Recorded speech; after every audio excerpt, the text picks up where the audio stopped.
Masku, Yuk. ini ada pertanyaan. Ya. Kenapa nikmat dosa itu lebih nikmat dibandingkan menikmati Tuhan? Wih, ini pertanyaannya gampang, tapi jawabannya sulit ini. Ya. Semoga bisa menjawab walaupun mungkin tentu memuaskan ya. Baik, kenapa kenikmatan dosa itu lebih menarik daripada Allah gitu ya, daripada Tuhan gitu ya. Nah, inilah yang disebut manusia terpenjara dalam dosa itu. Ingat ya, kita itu manusia yang telah jatuh dalam dosa. Kepuasan manusia yang berdosa cuma satu, apa itu? Menikmati dosa. Manusia yang berdosa tidak bisa menikmati selain dosa. Maka tawaran dosa itu jauh lebih menarik. Karena apa? Kalau mencari Tuhan, itu harus mematikan kenikmatan dosa. Jadi nggak menarik. Tawaran dosa itu sesuatu yang langsung bisa dinikmati, sesuatu yang bisa dirasa gitu. Daging kita ini loh, daging kita ini nggak bisa puas kalau nggak melakukan dosa. Kalau kita bicara dengan Allah, ini daging harus dimatikan, kehilangan kenikmatan itu. Maka pertemuan orang berdosa dengan Tuhan itu sebagai momok gitu. Maka dibutuhkan kasih karunia. Allah harus datang kepada manusia ketika Adam jatuh dalam dosa. Adam, di manakah engkau? Karena dosa telah membuat manusia takut.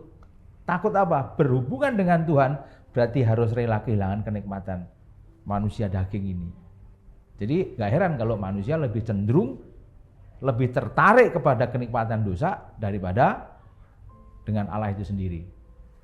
Masku, Ya, masih ada lagi pertanyaan nih. boleh.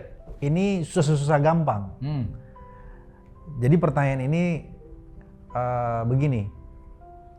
Gimana caranya aku bisa bedain mana suara Tuhan Ya. sama suara hatiku?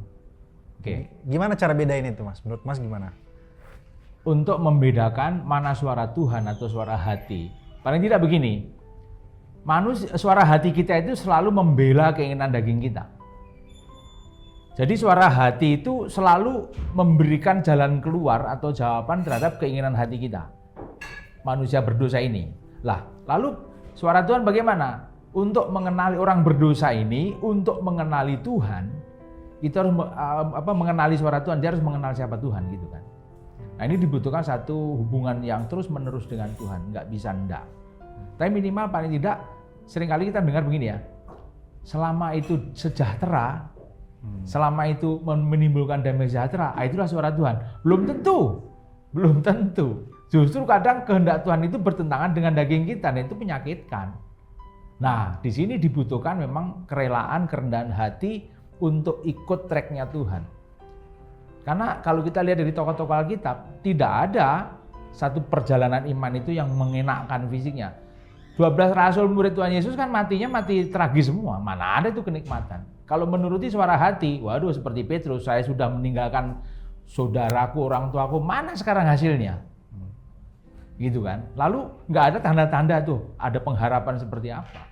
Tapi dia terus berjalan. Jadi untuk membedakan, saya kira berjalan dengan waktu, bagaimana kita terus mengenal Tuhan, nanti kita akan tahu ini suara hati atau suara Tuhan. Saya kira itu.